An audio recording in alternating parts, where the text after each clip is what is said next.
Amazing. An amazing show opener there with Amazing. Toju Sachs and Isaac. What a wonderful and amazing world we are opportuned and privileged to wake up to on a daily basis. This is a weekend deal. On the deal today, we're talking about living against all odds. Behind every test result that will show sickle cell carrier or any hospital visit or emergency health challenge lies a heart that beats with anticipation, hope, and resilience. Indeed, Thelma, today we are celebrating our silent warriors who are waking each day with quiet bravery. The resilience in their hearts, the stories of courage, hope, and unstoppable faith. Indeed, as medical experts are relenting in their search for medical breakthroughs, so do the warriors are waking on a daily basis and say, not me, nothing will get me down today. Not today, not ever. From incredible stories of comeback after every crisis to heroes who simply refuse to give up. Today we are celebrating families who stand stronger together.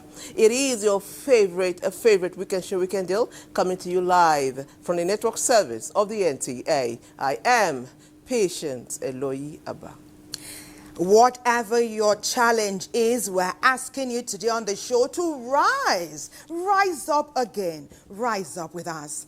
Weekend Deal is streaming live on all our social media handles at NTA Network. Indeed, you can live against any odds. My name is Thelma Obaja, and of course, you do know that today is the gubernatorial elections in Anambra State, and 15 parties are contending against the incumbent governor of Anambra State, Chukwuma Soludo. In the course of the show, we will be touching base with our reporters and producers nationwide to give us accurate and real-time feedback about the elections. For now, let's join Zenret, our sister, for more news and highlights this day. I'm Thelma. Zenret, how are you doing today? Well, ladies, good morning and welcome to the AM News. Now, the people of Anambra are set to decide who takes up the mantle of governorship today. But this is not without precaution from political analysts and supporters of various political parties in making sure that the recently signed peace accord by candidates of parties is upheld. Uchenna Wekoyo reports. Violence in election is often escalated by loyalists of political contenders. With this in mind, political analysts have called on supporters of the various political parties in the Anambra election to queue into the peace accord signed by the candidates of the parties for a free, fair and peaceful election. This peace accord should permeate into the very system of every single electorate. Whether you are going to cast your vote, whether you are an observer, whether you are a supporter, let everybody take the message of peace and do everything to promote peace on election day. Do not let politicians divide you. These are your brothers, your sisters that you stay with every single day in the community. A politician from APGA today might deploy to APC tomorrow, or from APC to APGA tomorrow, and whatever fight you think they're having is ended. So please, as the candidates have signed a peace accord, please, the electorates, remain peaceful. They advise that all the major players should think of the good of the state above individual ambitions. Anambra State will go to the poll on November 8th to elect who presides over the state for the next 4 years. In Onitsha, Uchenna Wekoyo, NTA News. President Bola Tinubu on Friday received the Sultan of Sokoto, Alhaji Saad Abubakar III. The Sultan, who is also the President General of the Nigerian Supreme Council for Islamic Affairs, met the President at the State House. The meeting was private between the President and the religious leader, as the details were not made public. However, the consultation came a few days after President Tinubu met with the Archbishop of Abuja Catholic Diocese, Most Reverend Ignatius Kaigama, on a similar meeting. And these consultations followed the purported religious persecution in the country. The Sultan had earlier joined the Juma prayer in the State House, where the Imam Alhaji Abdul Wahid Suleiman Abubakar admonished the faithful to continue to support government's efforts aimed at ensuring peace and security in the country. He described peace as part of the prerequisites for individual and general development of the society.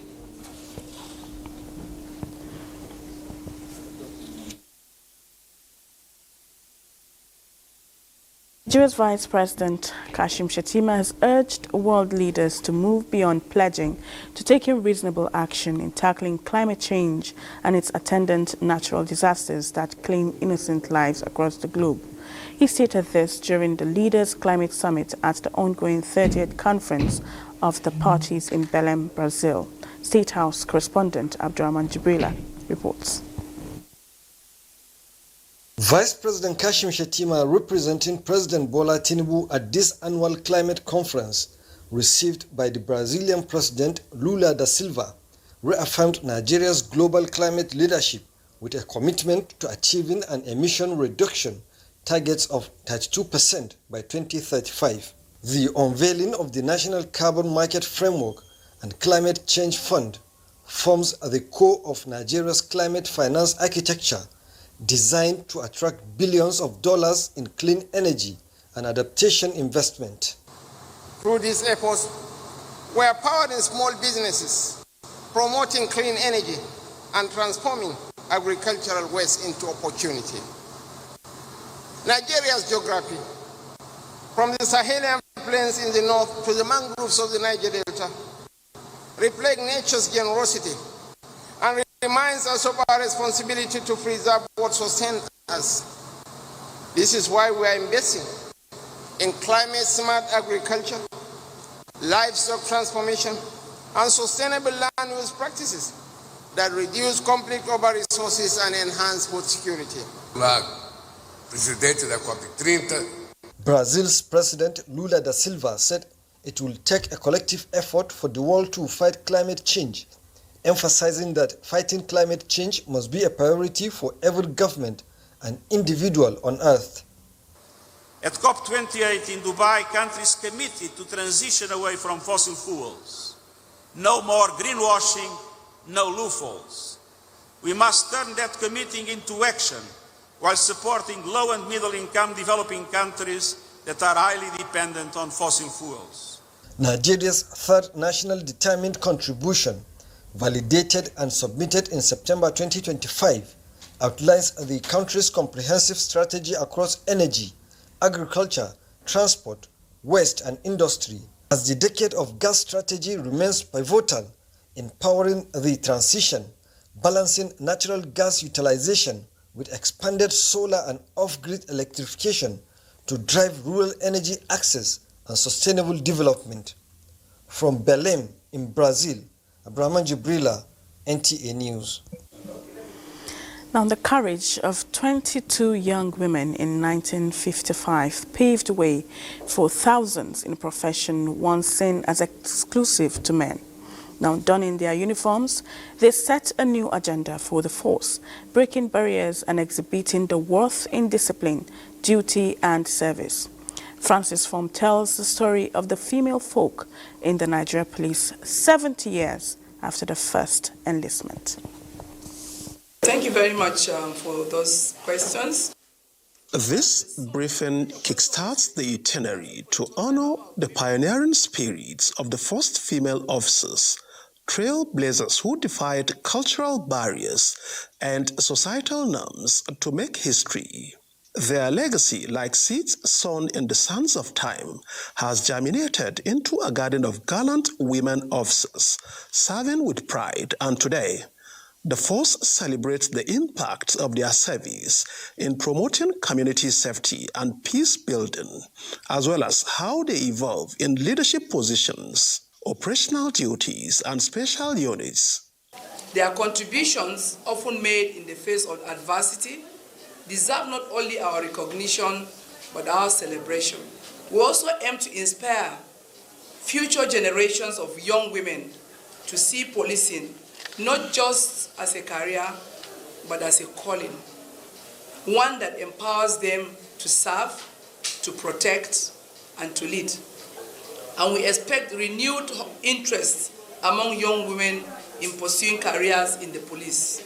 As preparations heighten for the 70th anniversary, the force reiterates its commitment to deepen gender inclusivity, promote equal opportunities, and sustain policies that empower women within the rank and file of the Nigeria Police Force.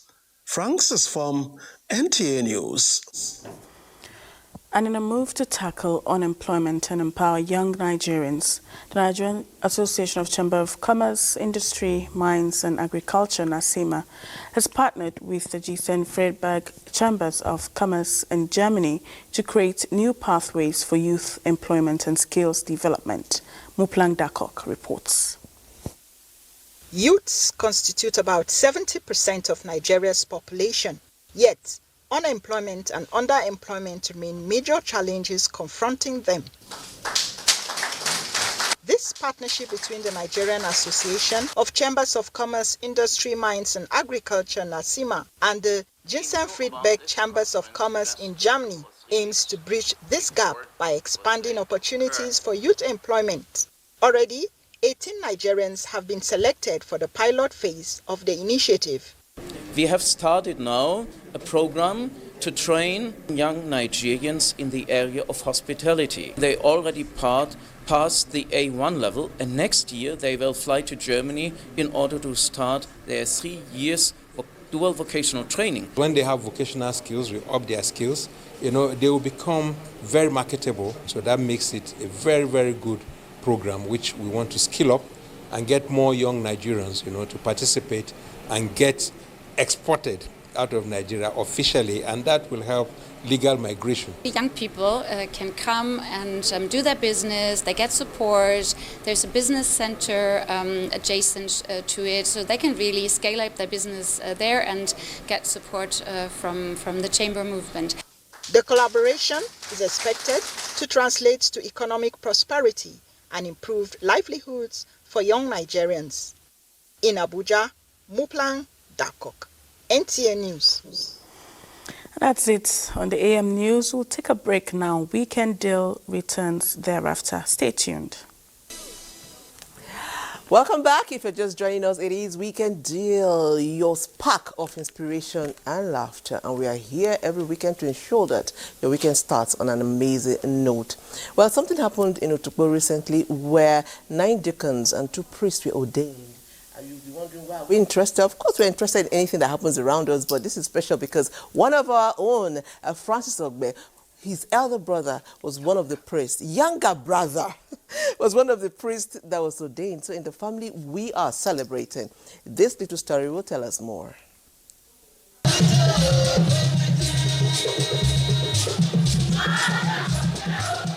St. Francis of Assisi Cathedral, Otukpo, Benue State, was aglow with joy and celebration as families, friends and parishioners gathered to witness the priestly ordination of their sons. The highlight of the ceremony came when the 9 deacons were officially robed and consecrated as priests.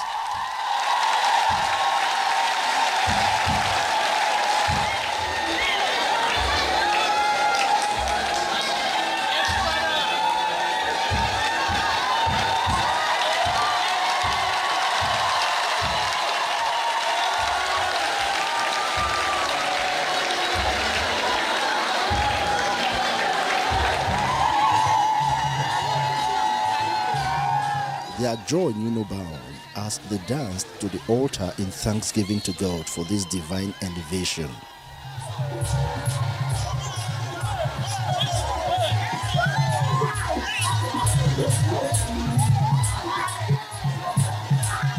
'30th anniversary for that matter. It's such a very joyous day for all of us in this diocese. And since the past 30 years, we've been moving on smoothly, and God has been very faithful. The diocese has been expanding and growing, and today we are privileged to mark it with the ordination of 9 of our brothers who have now become priests. Added to the number that we had before, 153, we now have 162 priests in the diocese. They have been fully prepared and formed to embrace the Catholic priesthood, My simple advice is that let them remain faithful to their vows. And in that way, they will always be happy. That they should be real ambassadors of Christ. They should be rooted in Christ, and they should exemplify the values of Christ in their daily lives.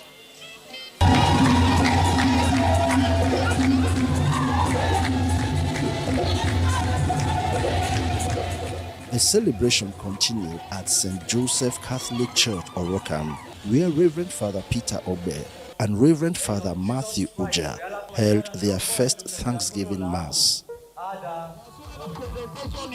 A grand reception followed where families, friends and well-wishers joined in expressing their delight and gratitude to God for this remarkable milestone.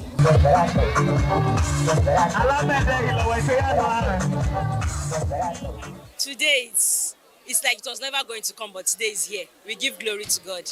This is a journey of almost 12 years, but we thank God. Everything that has a beginning has an end. Today we have a priest in the family. I'm proud to be a sister to a Reverend Father. My wish for him is that he may prosper in the ministry that God has called him, that he will be empowered by the Holy Ghost to perform in the ministry that he has been called, that God will continue to uplift him as he goes about preaching the gospel of Jesus Christ. I'm so happy that one of my sons is a priest for over 12 years, and today is the day, so I'm so happy. My prayer for him that God will keep the lamp burning, that the oil will never finish from his lamp, that God will give him the strength to do the work in Jesus' name. I feel so good because one with God is majority. If not God, I can't do it by myself. I pray for the two that may God Almighty continue to use them in his vineyard so that they will work earnestly for him in the mighty name of Jesus. Amen. This is the day the Lord has made. We rejoice and we are glad indeed. I thank God that God has found my family worthy and blessed us with a priest. My wish for him is that the hand of God will be heavy on his life, that he will fulfill the calling of his ministry, and God will help him to be his battle axe and use him mightily for his kingdom. On behalf of the family, we say, to God be the glory. I feel very happy. I feel very fulfilled. The journey has not been easy, but the grace of God has been sufficient. The grace of God is what has kept us from the day we started down up to this day. We are ready for whatever God wants us to do. We are ready to go wherever he wants us to go to. We pray he gives us the grace to be open to this future, because the future is in his hands.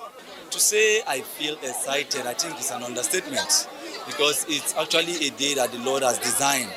For me to be alive, to witness this wonderful day, this blessed day, I feel privileged. I feel it's an honor that I do not merit from God, our Creator.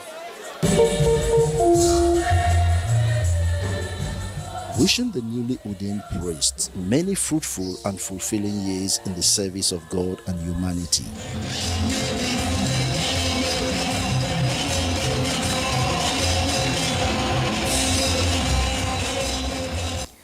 Anywhere the Lord sends our reverend fathers, there they will go. And to whom much is given, a lot more is expected. We know that in the nearest future, they will continue to touch the souls and the lives of many Nigerians, bringing them into the Christian fold. For our brother here, Professor Francis Ogbe, we celebrate you and your family largely. Congratulations. And seeing his mother there, you know, was so humbling. Yeah, that was quite emotional. Wow. Well done. Yes. Well Congrats done to the entire family.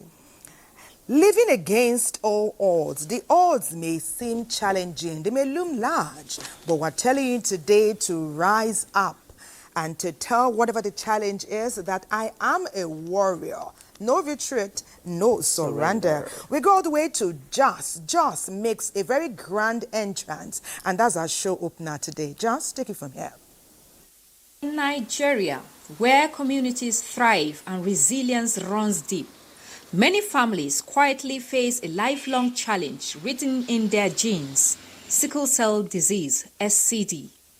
It's more than just a medical condition, but a reality that tackles millions. Carriers, AS, are usually healthy, but can pass the hemoglobin S HbS gene if two carriers marry. Risks emerge.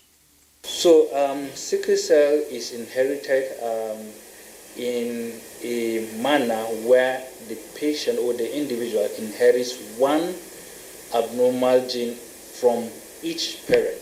So the father, when the father is AS, okay, and then the mother is AS. The connection between malaria and the sickle cell trait is more than science. It's a story of human resilience.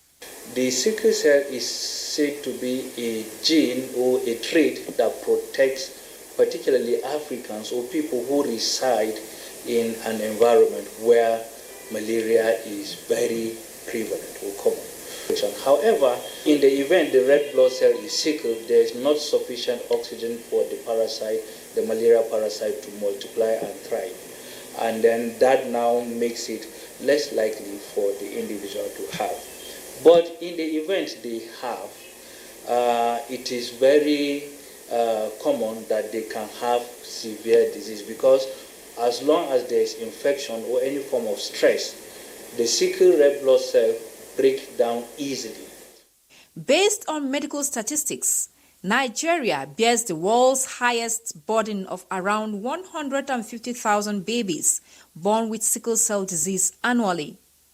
Without screening, risks stay hidden, impacting families, the healthcare systems, and the future generation. I don't participate in all this outdoor activity, physical exercise, because whenever I try it, I will discover that it will generate pains all over. So I learned tailoring back then. So whenever I step on the machine, so my legs, I will go through rheumatism. So there are so many things that if I do it myself, like using my body to do, I will discover that it will trigger crisis in me. Meet the Yakubu and the Oladejo family. They didn't know their genotype before marriage, when their children were diagnosed with sickle cell disease at a tender age. Okay, you are AS and your wife is AS. The implication was not explained. My experience with a child with sickle cell anemia, I doubt much whether adequate human word can explain the experience. The experience is very devastating. For the fact that the kind of the pains a child goes through is indescribable, humanly speaking. Our eldest son, he died at the age of 19, almost 19. He was using a cane because he had already his hip was having problem. So you look at these children going through daily pain, and it breaks you emotionally as a mother. You will not know what to do, how to care for them, So emotionally it's stressful, it is devastating emotionally, and you live constantly with that fear that the child will die. And financially, you're not able to save money, you're not able to keep money anywhere. About 10 years ago, he created a group. That's how we started Le Jojo. Because his senior sister, we lost him too. And the junior brother, we lost three of them. From beginning, you'll be enjoying with your husband and the children. But when this thing is getting serious, the sickness, a child that you are thinking that he will bury you, he will take care of you when you hold, and you will see the end of the child. It's something that is very bad. It's very bad. I'm feeling the pain. I do something. You must take it important, not part of love. You love me, I love you, kiss my lips. No. They must think of their future marriage, because when husband and wife come together, we call them husband and wife. By the time the children begin to bear children, they become family. Knowing your genotype is not just science. It is a choice. Screening before marriage reduces risks. Carriers can plan, access care early, and protect families from the numerous challenges that come with SCD. Sickle cell is not a taboo. It is a reality we can address, plan, advocate, Break the silence and insist on knowing your genotype to protect the children. Yet, sickle cell remains a mystery, and I say that because sometimes children, I know growing up, they'll tell you once you have it, this age. But today, people are living and living well. But question remains, how do you prevent it? And if you do have choices, let NTA Kaduna tell us about that. In Nigeria, sickle cell disease affects millions, but prevention begins with awareness. Knowing your genotype is key. If there is S in both people, the advice is that let them not marry to produce children, because that chance of producing sickle is there. So the ultimate aim is to stop that coupling, and over time, the percentage of sickle cell will reduce in the society. Understanding this helps couples make informed decisions before marriage. Our Faith Choices supports responsible screening, aligns with our values. Some communities integrate genotype testing into marriage counseling.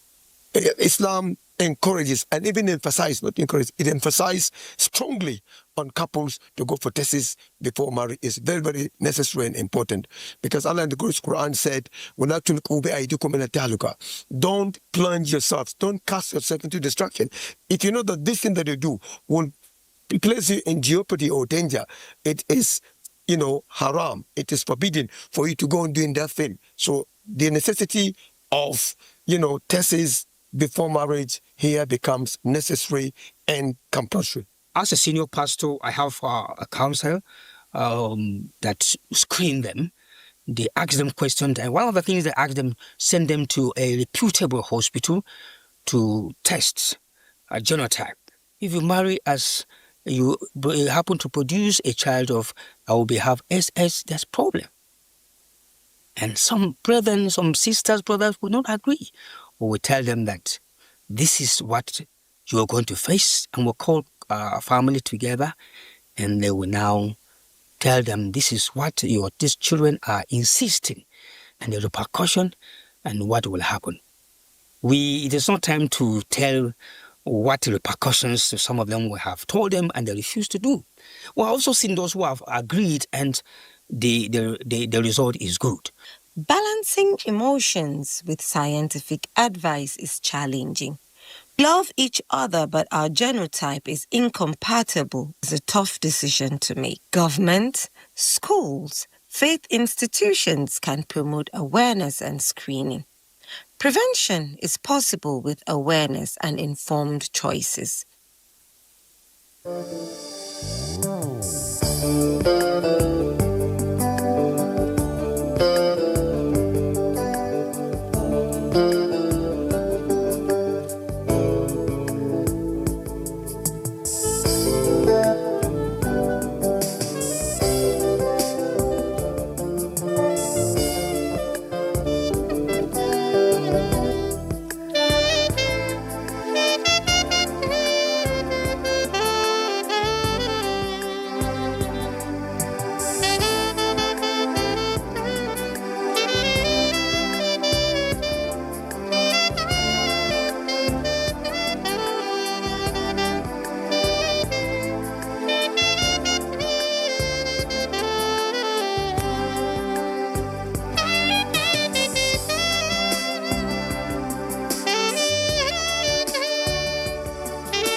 Tolu Sachs and Isaac in the building. Many thanks. Because we are on our way. We are on our way. Give it up. Yeah. Because we are on our way. Courtesy Tolu Sachs and Isaac were living against all the odds. And yes, we can. However you're feeling today, rise and know that you keep on rising. As long as you stay with us, we are here to up the game. You know how we do it. We nurture it, we nurture it, and we make it all about you. Our guests are here. We meet, greet, and make very welcome a wife, a mother, and a passionate sickle cell advocate. She is the founder and project lead of the Strong Cells Foundation. Her profile is now.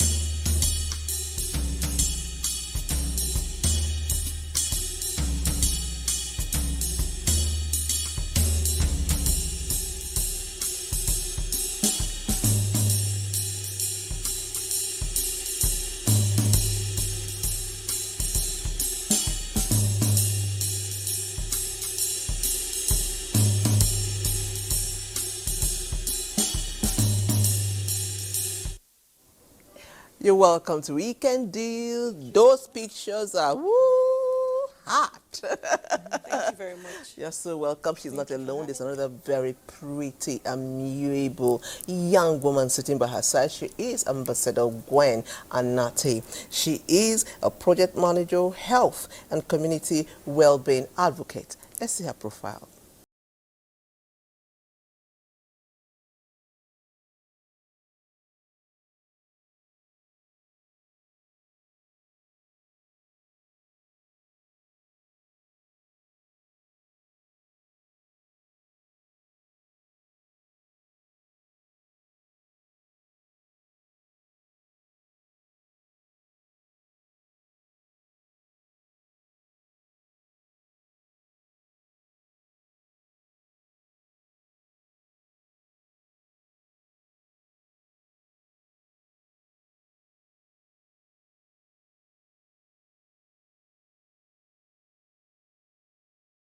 It's great to have you with us today on Weekend Deal. Thank you. Ambassador Gwen Anante. What a beautiful name for a beautiful lady.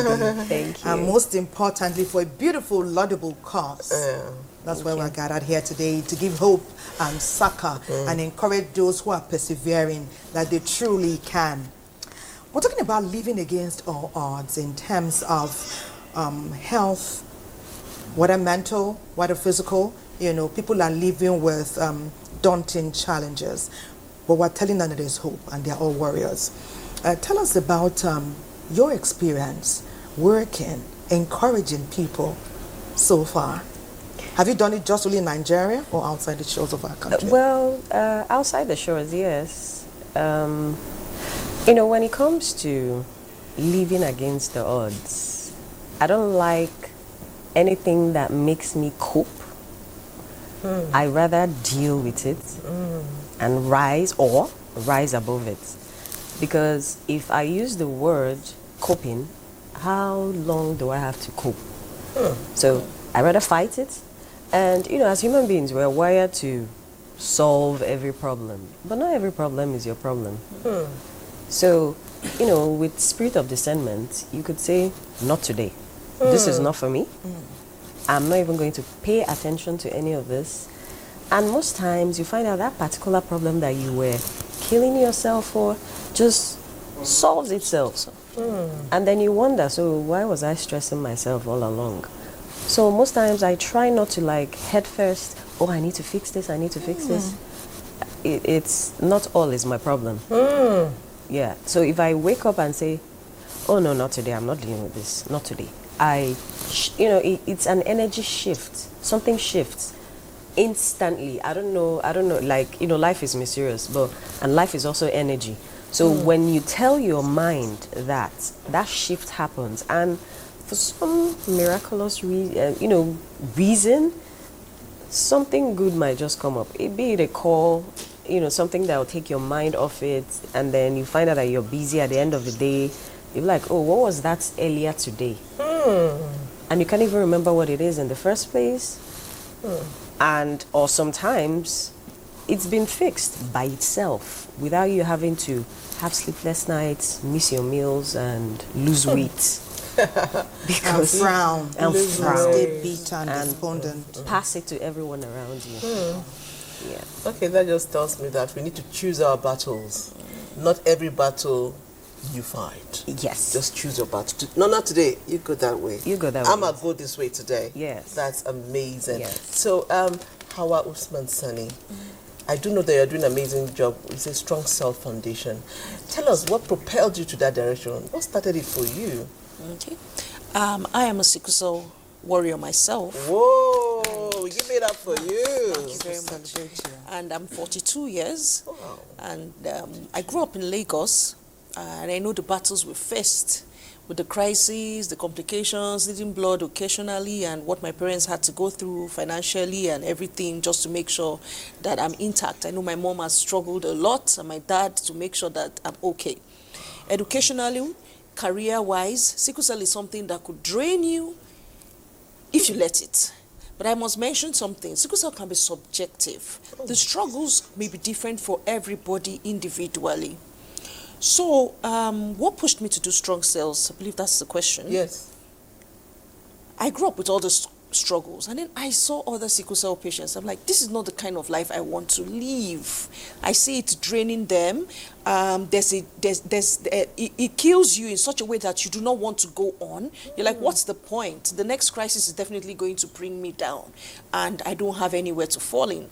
And there was a period in my life where I couldn't really hold down a 9-to-5 job because I was constantly in the hospital. Maybe I get a job and I start within 2 weeks, 1 month, maybe the journey to work, the hours, I'm falling ill. So I just thought about it. I mean, what can I do for myself? What can I do? And I'm the kind of person that feels, what can I do for myself? I'm also thinking, what can I do for others? What can we do together? How can we help each other? So that's how we started Strong Cells Foundation. I and a few friends were like, okay, let's just come together and do this. So we started that. What we're pushing is not, let's look for how we can pay our next hospital, we get people to pay our hospital bills for us. How can we buy medications and things? How can we help ourselves? How can we bring ourselves to this place, this mindset where we feel we're going to thrive despite these limitations? So that was the whole thing that propelled starting Strong Cells Foundation. And how far have you gone with that? I mean, we've done a lot of programs. The title is, we have a program we've done we did one, the last one we did was last year, titled Thriving with Sickle Cell Disorder.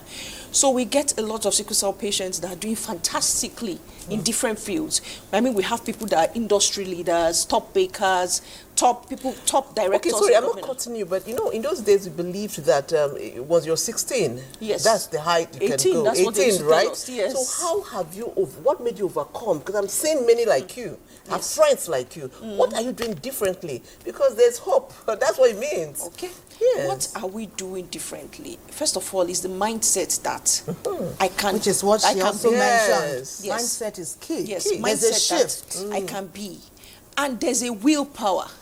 There's a willpower. There's times like we get to the hospital and I'm like, this one will not be the last, for God's sake. I still have things to do, things to achieve, and you know that I'm going to get through this. We do all we can to make sure that we get ourselves the best healthcare possible. That's one thing. If my doctor says, this is the medication I'm going to take and all that, I try to follow through. And then I still look for alternatives. What can I do? Maybe herbal medications or my own, the ones that I know that will not end up hurting my liver and things like that. I try to be extremely careful. Yes, but I think it's actually a mindset thing. I don't want to be looked at as the average sickle cell person with the green eyes, the pot belly, don't look it at all. Looking for how to be looking for sympathy about. I know it's not easy, but then I think it's a mindset thing. Okay, thank you so much, ma'am. It's interesting that you're on the same page, irrespective of the fact that at the time in our lives, sickle cell was looked at as, we used to look at them, over time, even before we met you, we are seeing formidable people standing up and saying, like you said, not today. In fact, not ever. Not ever. However it may be, I will keep lighting the way. Yes. Let me talk with you, Ambassador Gwen. There's so much, in talking about health, we will not neglect our mental health. And that's something that has been a focal point in your journey. Yeah. What do we find? Because some people even have mental health challenge and are unaware. Are there symptoms? What is the treatment and management like? What's the journey so far? Where are we? Okay, first of all, when we say mental health, the first thing that comes to mind is, I'm not mad. Psychosis. But we're all mad. One way or the other, right? Some more than others, just like we were talking about. Yeah. So, but the thing is, anything that makes you not take informed, instant decision in a situation, either flight or fight, depending on what the situation is, means there is a chemical imbalance in your system. Because as we're seated here, if we hear boom, our response will be different. You might want to go hide behind that chair. I may want to run towards that door. But if I have to sit and not move, that's a physical symptom. First off. Anxiety. So most times, we've heard of anxiety, we've heard of depression, we've heard of the more serious ones, the bipolars and all of that, but that's way off. So someone who, gives off that expression, you could say, oh, the person is having anxiety or a panic attack. The challenging thing is, someone who's having a cardiac attack or panic attack, they all have similar symptoms. Because panic attack and cardiac attack. Yes, it's similar because there's the palpitation, the sweating, and of course, the person at some point drops. Okay. So, a diagnosis is what would differentiate. Okay. So even someone who's depressed can show off the same symptom as anxiety. They are all similar. But when you've been clinically diagnosed, it could be separated. And even if it's depression, it's not a death warrant. Not at all. As Nigerians, we're strong people. But there's stigma attached still up till now. Yes, because, just like every other health issue we've conquered in the past, just like, when there was no antibiotics and now antibiotics is everywhere and we've used it to cure a whole lot of things, there is little awareness on mental health. And I believe, over a period of time, people will be more open to seeking for help. Because the thing is, sorry to say this, please, they should not stone me, but some motivational speakers are the issue we have. Because, they keep telling you, you're strong, but they keep messing with your mental health. It's okay to break. Yeah. Okay to even fall. Yes. As long as you can stand up. Yeah, I mean, the best thing about hitting rock bottom is the only way to go is up. Yeah. Nowhere to go anymore. Nowhere to go than to go up. So it's okay to break. It's okay to be ill. It's okay not to have a bad day. I don't have to camouflage and say, oh, I'm strong. I can say, I know I am not strong now, but I'm fighting to get back there. But it is like, this is the reality. You tell yourself what it is. Depression is real. And it will kill you faster than cancer. Because there are no signs. There are people, there was a case where a lady was found dead in her bed. She's been dead for a couple of days. People didn't know, her friends started checking in, calling and all of that. When they found her body, she had tear marks on her face. Oh, no. So, in other words, she cried herself to sleep and died from there. Oh, no. So, all she had to do was probably talk to somebody. And that's why we're here. If you feel maybe telling your friend, they'll make a story about, what about them? Indeed. Everyone is dealing with something. Indeed. No matter how much we want to come out all made up, Indeed. which is okay. We don't have to look like what we're going through. Indeed. But, let's normalize these conversations. Let's talk. How is your day? Yeah. How are you feeling? let's talk about it, even in our workplaces. Let's talk and also expect the answer not to be perfect. Often when we say, how are you doing? If someone starts to tell you a little about how they are doing, people shift. That's why people don't speak honestly anymore, because no one really wants to know how bad your day is. That judgmental expression. Let's normalize it. If there is much awareness on these mental health conversations, everyone can freely express certain things. Well, you may not share in details, but at least let somebody else know or hear your story, because your story will encourage somebody else. Good one. Indeed, you are totally not alone. Whatever you're going through, trust me, somebody has gone through it, and somebody will still go through it. But when we share, then there is light at the end of the tunnel. NTA Sokoto will be telling us the story of a family that is dealing with sickle cell. In the heart of Sokoto, behind the everyday bustle, our family is quietly battling a painful and lifelong condition, sickle cell anemia. A disease that turns ordinary blood cells into sickle-shaped traps of pain and fatigue. It's a difficult case for a parent to have a child who has a sickle cell anemia.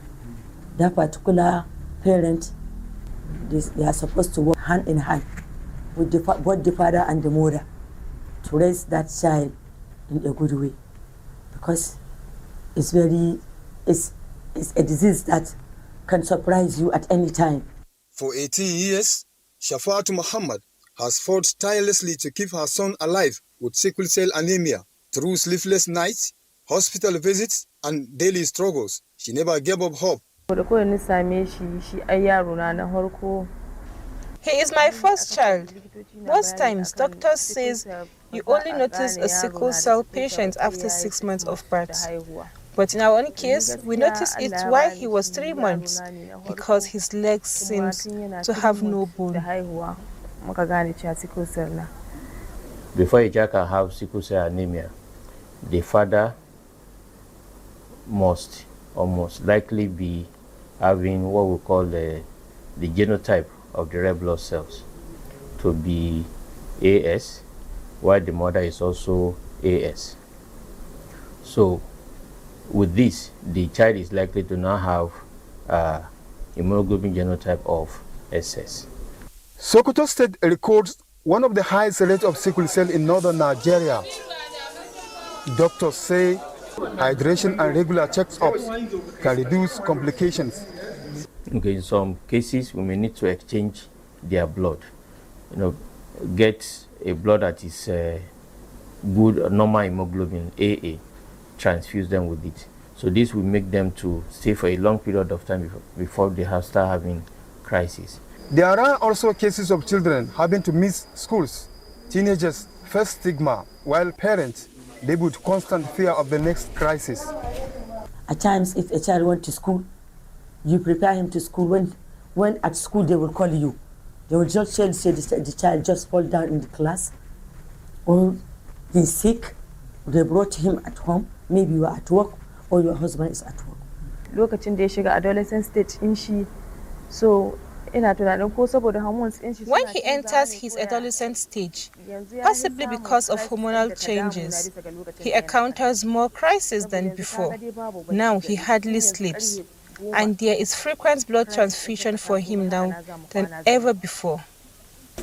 But amidst all these challenges, hope shines through. Support groups, non-governmental organizations and health workers are helping families access care and information. For what we are feeling and calling for the caregivers to make sure that they take their children to the health facility to be vaccinated, and also to do the preventable action to make sure that if the season we are required to make sure that they take care of their children, especially by covering their children with their clothes. My advice to the parent, they should take care of the child.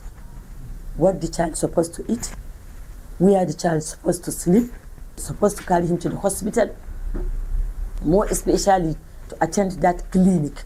There is a clinic in every hospital for a sickle cell anemia child. That was quite enlightening, reaching us from NTA Kaduna. It has nourished our discourse. NTA Sokoto, wow, thank you so much. And it's time for us to, let me come back to Mrs. Sani. Mrs. Sani, we're talking behind the scenes now about when challenges come, health challenges, especially for people who think this is like a death sentence. We usually go from one place to the other. Many nooks and crannies become familiar to us. Do we marry that with medical intervention, or do we do that alone? Are there really solutions there? Okay, I wouldn't say there are no solutions, and I would not say there are solutions. There could be solutions, but I don't want you, or well, I would use myself personally, for example. There was a point where I was really, really desperate. I mean, there's no way I didn't go through. And you know... You wanted the sickle cell... want it gone. Gone. Yes, I wanted it gone at a point. Did anyone tell you it was possible to have it gone? Well, yeah, people will tell you it's possible to have it gone. And I'm 40-something, so you know that I'm not quite young. And I come from this generation where our parents definitely... There was no medical this thing. Technology is better now, so there are more medical interventions, more advanced, so there are more medical. So then when I was younger, of course your parents would be wanting solutions left, right. People would say, oh, even up to the gate man in my school, I remember back then would say, there's someone in Ekpeo, if you go there, you will get killed.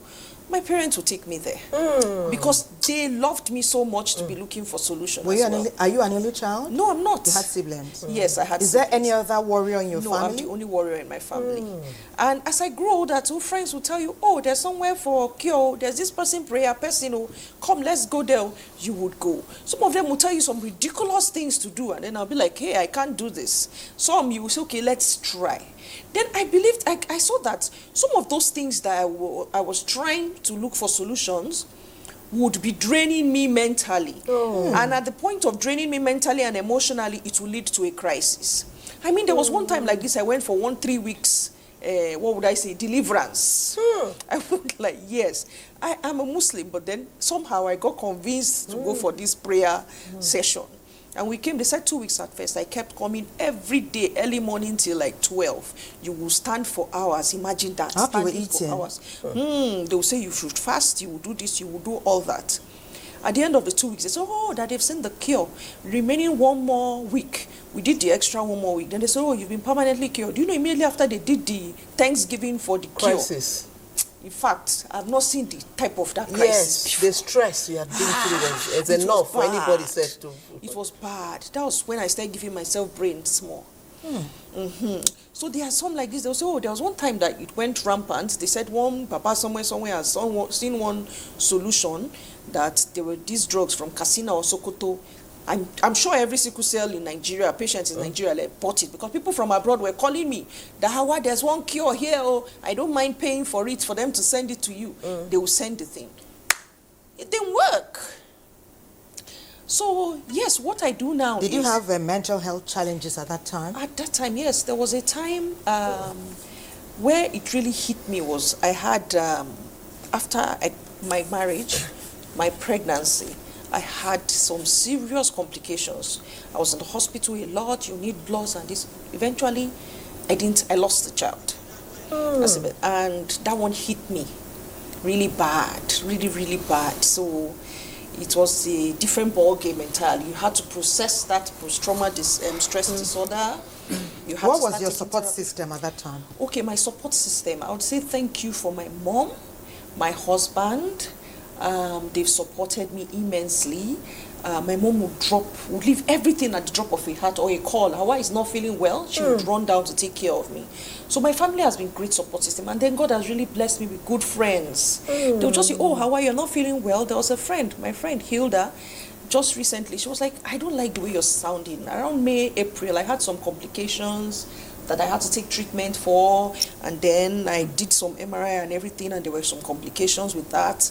And I woke up and I couldn't walk for like a day. And I was really sad. I was like, which kind of life is this? Why am I doing this? But she said, no, Hawa, you have to get yourself back in order. How about you do therapy? So, and okay, I was like, okay, let's just go along and do this. After the first 2 sessions, she said I can see improvement. So maybe it's just the support to just rant to somebody, be advised and things accordingly without feeling judgment or being judged, that you're being judged judged or pitied. Yes, so interesting. You want to add your voice? Yes. Just to add to what she said, whatever you believe is what works for you. If you feel it's prayer works. But at the end of the day, if you tell yourself, not today, I am done with this, like she said, I have things I need to achieve, I have things I need to do. I am a destiny helper to people. If I die, what happens to them? When you sit by yourself and talk to yourself, I can assure you that maybe every single prayer that has been prayed for you will now work for you. Because chances are sometimes, you're just praying, let it be. But when you've not gotten to that broken place where you tell yourself, I cannot live my life like this. This is not why I'm here. I'm not here to be a burden to people around me. I'm not here to even be a burden to myself. That shift that we talked about, if you've not gotten to that point, things won't shift. Things will not start happening the way you want it. So until you get to that point, then that's where it starts. Sometimes you have to break to pieces before you begin to put the parts together. That's the best way. Yeah. That's the best way. But now, in our context in Nigeria, who needs therapy? The woman who has gone through a terrible divorce, somebody who loses a loved one, somebody who lost his job, who needs therapy actually? Everybody. Everybody does. Like the list of people you mentioned, they need it. But the ones that are not talking need it the most. Because, like when we're whispering. Yeah, that we're gisting. Yes, when we're whispering. We've all gone through traumatic events growing up as kids. Yeah. We never had to heal any of it. We just felt, because we're grown, we've outgrown them. No, they are there. Because there are certain things that will happen to us in our adult life as triggers. You find yourself acting in a certain way. You can't explain it because the childhood trauma was never dealt with. So now you're talking of the child with the trauma that has grown to get married and got divorced. That is another adulthood trauma. So we all need it. At the end of the day, even if you don't know what yours is, talk to somebody. It's not pills. I don't like pills. That's why I'm in clinical psychology. Away from the hospital, because I believe all we need is, we sit here with a cup of coffee, we hold hands, and then you talk about something, even if we have to cry, we all cry together. You hear my own, you'll be like, oh wow, I'm not going to talk about my own. Auntie, your own is worse than mine. We laugh over it. And then she shares her own, we'll be like, oh, no. All of that, you can't explain it. It's an energy detox. You can't find it in the pharmacy. There is no energy. There's no one pill combination or supplement that can handle it. No, it's by being in a safe So what space. are people popping then? That's story for another day, right? Chemicals. That could be detrimental in the long run. In the long run, the kidney, the liver, but it would work. But I believe in, how are you? What was your childhood like? Is there something you want to talk about? Most times when you ask these questions, you see the person break down. So that's the root cause of whatever that is happening. You see people, they are not just happy. You wonder why. Go back to how they grew up. Wow. Yeah. Anyway, our conversation today just underscores the fact that it's never too late to rise again. It doesn't matter how long you've been down, you can rise again. And the sun will shine brightly, and the wind will feel better, and the songs of the bird will be sweeter in your ears. We'll go on a break. When we come back, our conversation continues.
you so much.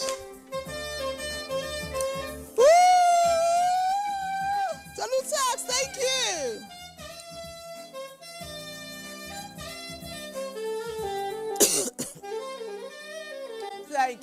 Thank you so much. That was beautiful. Thank you so much. Thank you so much. Your messages are coming in. Let me quickly take some. Somebody wrote, is there any unprecedented scientific feat fundamentally with reference to genetic engineering and molecular genetics that is geared towards extinguishing globally in total sickle cell revolutionary anomaly? Okay, so much big words here. I mean, is there any breakthrough to wipe it out? That's what he's trying to say. Don't worry, we have an expert in Lagos that will tell us about that. And then somebody says, good morning, beautiful lady. Thanks for bringing these two beautiful, unique ladies to the studio. It is so inspiring listening to each of them. They have gone through a lot, adversities to discover purpose. I am a physician, and I witness the pain involved in seeing the pains of patients with sickle cell disease. It's even difficult for the doctor to talk more of their patients. I really like their mindsets, particularly the fair one who talks like a mental health expert, and I think she is. I think each of these ladies should pen down their stories for posterity. I love you both. Honor her. My name is Vivian Avado. I'm 16 years old. I live in Benue State. I am SS with bilateral hip problem, which requires replacement with 8 million naira. And my parents are poor. They cannot afford the cost. I believe that you can lick me up. Thank you and God bless you. That's sad. Oh, good morning, Weekend Deal. The studio is filled with beautiful ladies. I like what you're doing. God bless you so much. Thank you. We appreciate it. Good morning, Weekend Deal ladies. Today is amazing. I wonder how you get to your topics. Well done. Thank you very much. Thelma, take it from there. It's these messages that make every effort towards every information promotion, beneficial for us and for them. Okay, there's much talk coming from our Lagos studio where we'll meet Caleb Audu. Caleb Audu is the Program and Strategic Communication Manager, Sickle Cell Foundation, Nigeria. He's in Lagos. Do we get to see his profile before we meet him?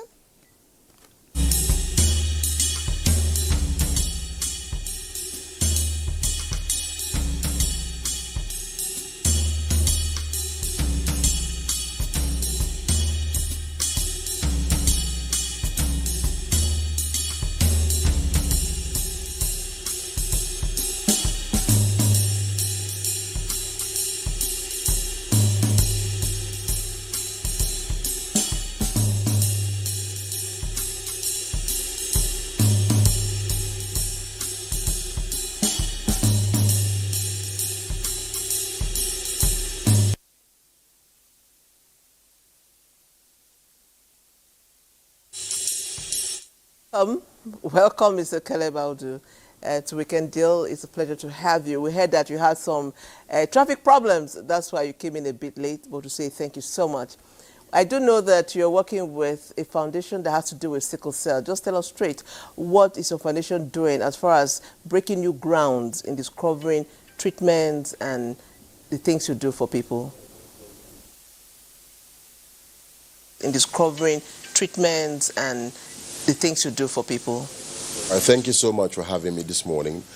Sickle Cell Foundation Nigeria is one of the foremost institutions in the world driving end-to-end intervention around sickle cell disorder, from prevention to comprehensive care. And talking about recent breakthrough, the foundation, in partnership with Lagos University Teaching Hospital and Vanderbilt University in the United States of America, we launched and commissioned the first comprehensive bone marrow transplant facility in all of West Africa, right here in Lagos. And we've been able to carry out 3 successful bone marrow transplants. And for those wondering what that is the medically known cure to sickle cell disorder. And since September last year, since the center opened, we've been able to carry out 3 successful procedures. So that is persons living with sickle cell disorder walked into our center and walked out of our center without sickle cell disorder. And that's an incredible breakthrough. And it's no small feat at all, and we celebrate that. Caleb Audu, what a great fit. Nigeria and indeed the world celebrates you. We just got a message now from one of our lovely sisters from Benue State. She's just 16 and she's talking about the surgery that will cost 80 million. 8 million, and for her that's quite a limiting because of her background. Is your foundation looking to, do you seek those who are unable to support themselves financially? Are you able to make an impact?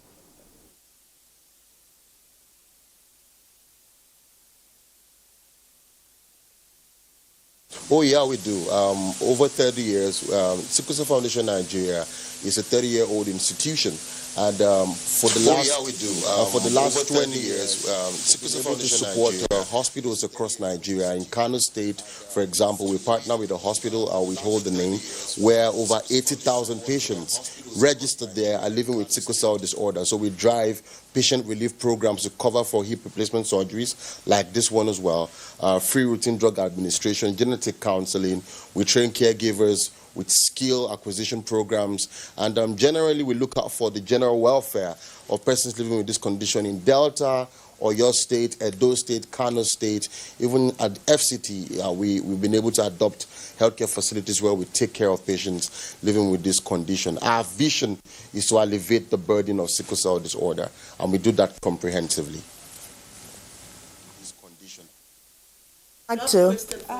Sickle Cell Foundation, kudos to all you do. I've known them for over 30 years, and my sickle cell advocacy journey, actually passion, started there. In Lagos, I used to attend Luth, and I attended some of the events they used to have when I was in secondary school, Sickle Cell Foundation. Dr. Akinyoju then. How's it doing?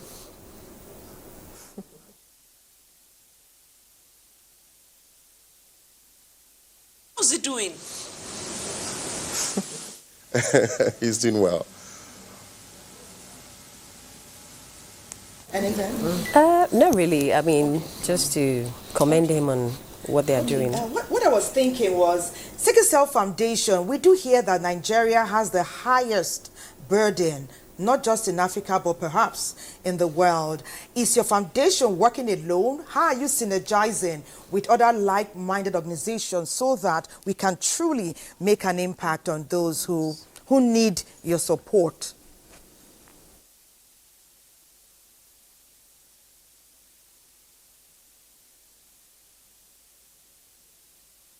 We believe that much work can be done in silos. So over the years, we've been part of the coalition of NGOs for sickle cell disorder. We're also part of the NCD Alliance, and we've been working hand in hand with the federal government of Nigeria, the Federal Ministry of Health as well. Recently, we contributed to the development of the management guideline for sickle cell disorder across Nigeria. And whatever we do in Nigeria, like I tell people, we export sickle cell. So whatever we do, from policy to prevention, structured program implementation and intervention, whatever we do here is a prototype for the rest of the world to copy.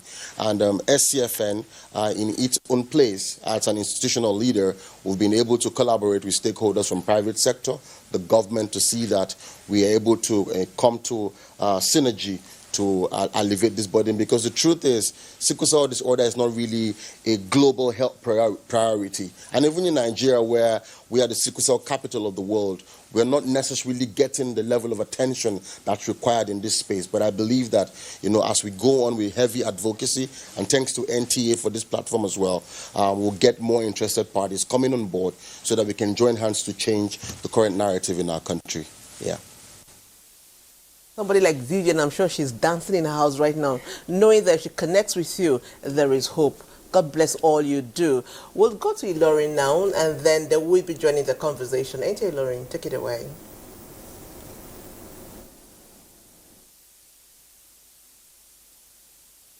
NTA Ilorin, take it away.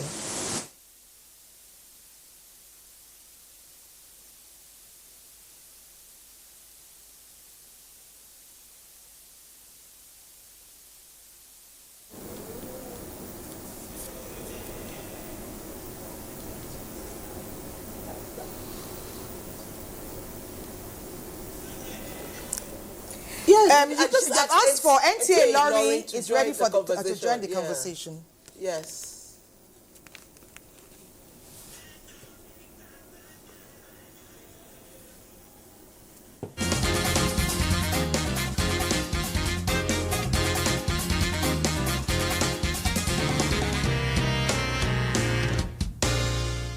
Despite decades of awareness campaigns, many Nigerians still do not know their genotype, a simple test that could prevent generations of pain. I know my genotype. My genotype is AA. Of course I know my genotype. I'm AS. My genotype is AA. My genotype is AA. My genotype is AA. Sickle cell is a blood disorder that is inherited from the both parents. I understand sickle cell as a blood disease that when it affects a person, it causes yellowish eyes, dizziness, weakness and tiredness. Sickle cell is a genetic blood disease that shapes the red blood cell and block the flow of the blood. It makes the patient break down easily. You can easily identify a sickle cell patient due to their yellowish eye and they fall sick easily. And the government should organize more enlightenment campaign to educate the people on the dangers attached to sickle cell. Then our religious organizations should organize programs to enlighten the masses on the dangers that are surrounding sickle cell, and people should make sure that they go regularly for checkups to know their genotype. And couples before marriage should check their genotype before going into marriage. Giving lectures to students or young teenagers for them to know their genotype, to know the importance of genotype, of not falling into the trap of falling in love with somebody they cannot get married to. Counseling couples. There are certain genotypes that can't get married to each other by creating awareness.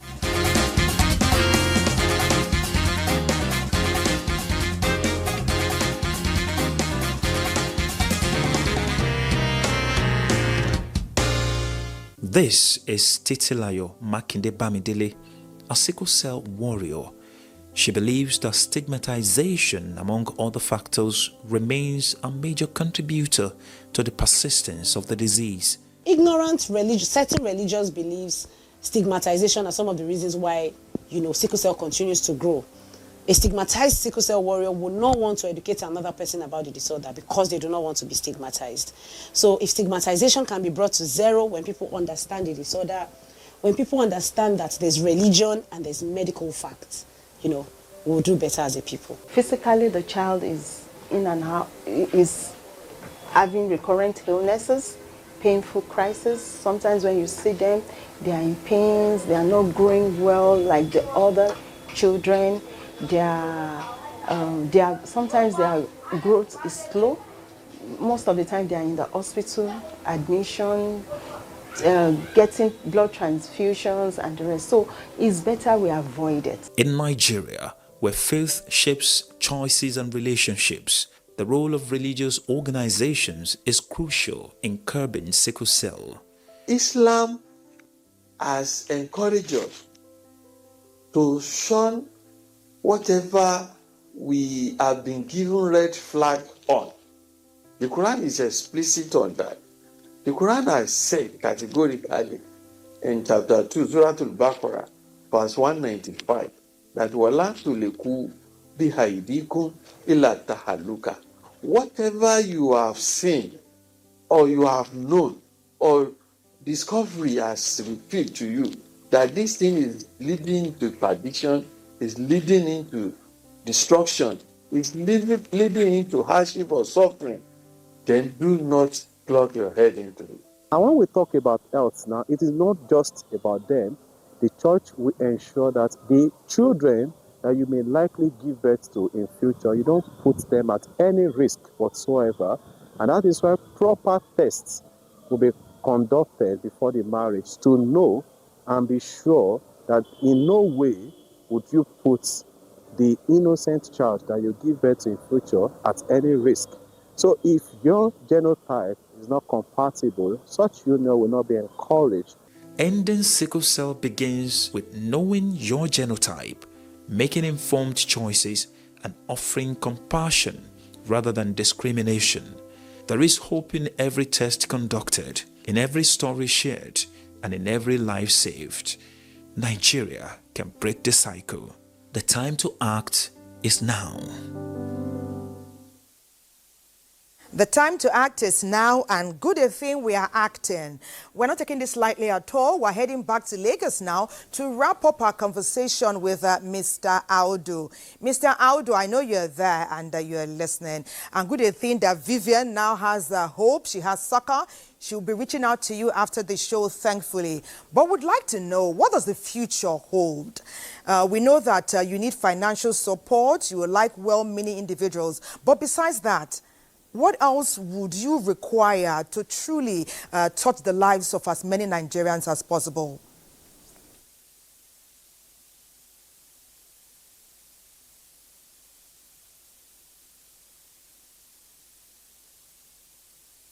Truth is, to drive and scale sustainable intervention around sickle cell disorder, we have to come to the table to talk about strategy.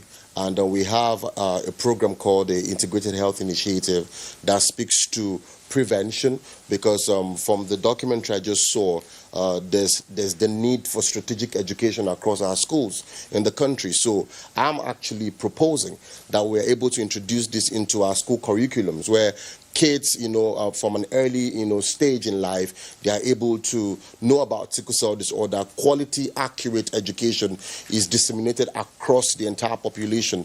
And secondly, the issue of genotype testing is a huge issue in this country. 75% of the children born with this condition are not necessarily coming from parents that don't have an idea of what their seeming genotype is. We have a lot of dilapidated laboratory infrastructure across Nigeria where people go there to get their test result, their test done, and then they use fake reagents, cheap reagents, just to cut cost and make profit and give people wrong results. So a lot of Nigerians are roaming around the streets and, with their wrong genotype results. And when they come together, you see families tearing apart and breaking apart, and people say, I was AA and you said you were AS. How come we're having a baby with sickle cell disorder? So I think regulatory authorities should actually clamp down and intensify the processes for registering laboratories in this country, and to make sure that people stop getting wrong genotype results. And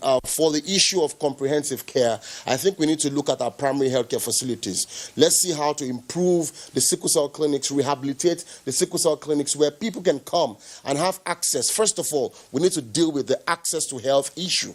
Once that is dealt with, we can talk about subsidizing access to health. So we need all of these components on the table for us to scale access to health and to help a larger population.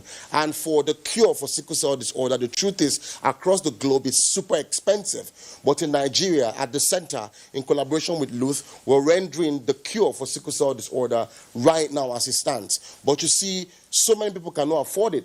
A lot of Nigerians are living below the poverty line. How many people can afford hundreds of millions of naira for a particular treatment that would give them cure to this disorder? So we need funding, we need strategy, and we need to look at prevention, comprehensive care, and cure if we want to tackle this problem. So across the country, the centers of excellence that were set up to actually tackle this problem should start working, should start functioning. Religious leaders, everyone hands on deck. Because you know sickle cell, I know sickle cell, it's your business. You have a brother, a cousin, an uncle, a nephew, a neighbor that has sickle cell disorder. So we need to come together and stop feigning ignorance that this does not concern us. Sickle cell disorder is a national health emergency, and it deserves that level of attention if we're going to bring it to its heel. And for Sickle Cell Foundation Nigeria, funding, and not just to SCFN, other institutions, NGOs, organizations doing something good, intentional good, to actually tackle this problem, they need a lot of support and reinforcement from the government and from well-meaning Nigerians. Thank you so much, and that'll be it from my end. Baudu, Program and Strategic Communications Manager, Sickle Cell Foundation, Nigeria. Well done. We wish you very well, because your success indeed is a success for all Nigerians. And it's time to talk about the elections in Anambra State. And Daniel is in Awka to tell us a bit about what's unveiling as we speak. Daniel, what's up?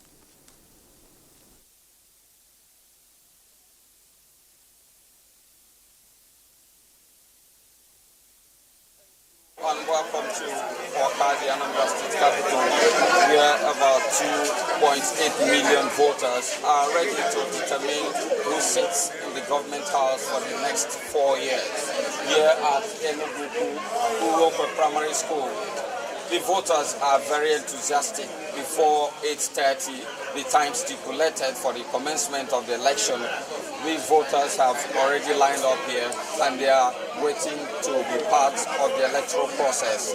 Contrary to speculations by some civil society that there will be voter apathy, it is a far cry, because what you can see here is a testimony that the people are ready to be part of this process.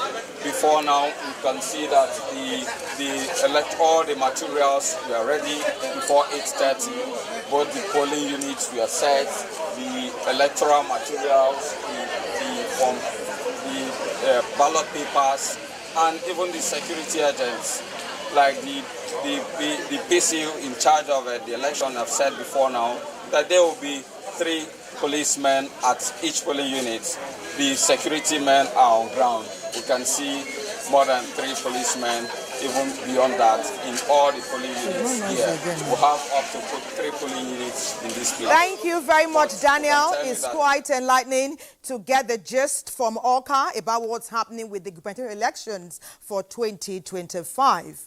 And we wish all the candidates the very best. Well, Sports Summit is now with Godwin, while the peak of our show. Godwin, take it from here.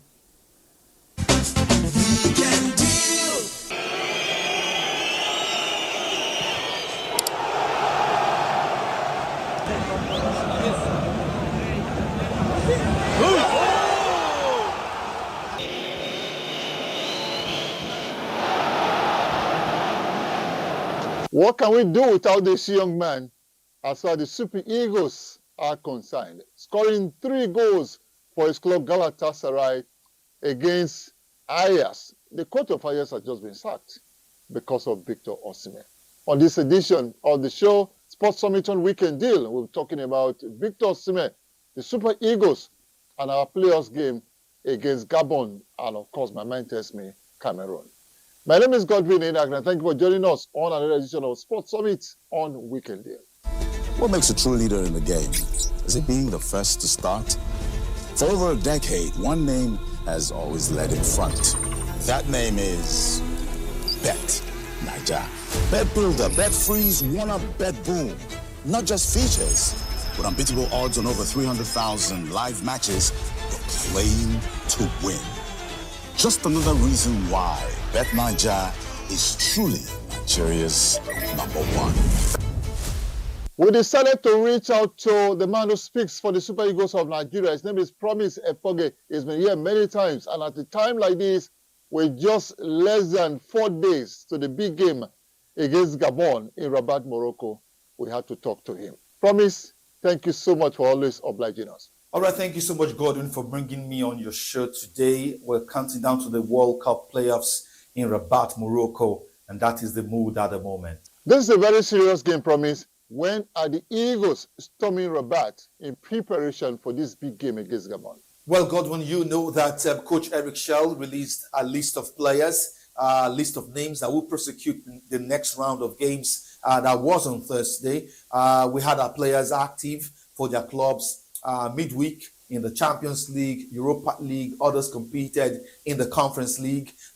They are also very much active for their clubs over this weekend. And certainly the Super Eagles camp will open on Sunday, the 9th of November in Rabat. And we will begin to expect the players to arrive from Sunday as we count down to the game against Gabon on Thursday. Well, God gave us a second chance, Promise Efoge.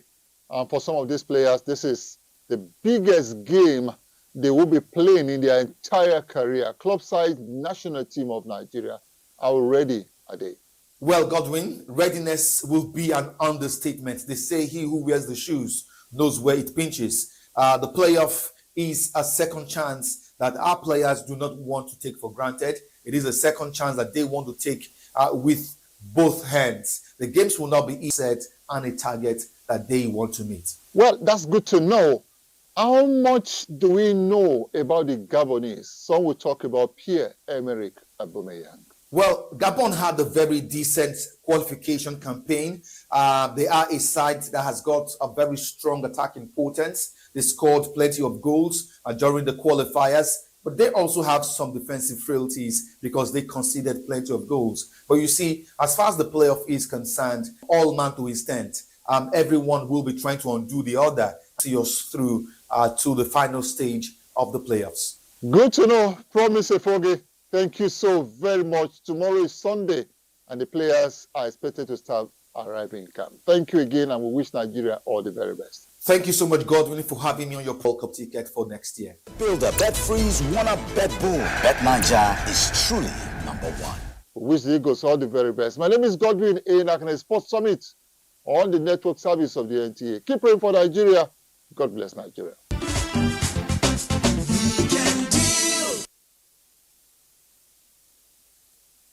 Of Weekend Deal. Now going straight to the Sporting Live. Of course, still talking about World Cup playoff.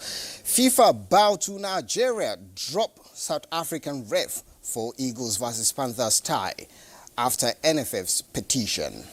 Now, these days, of course, today it's all about the Anambra election. And in two-horse race, 2.8 million voters to determine Soludo Ukachukwu others' fate today. And adequate security arrangements have been made. Police NSCDC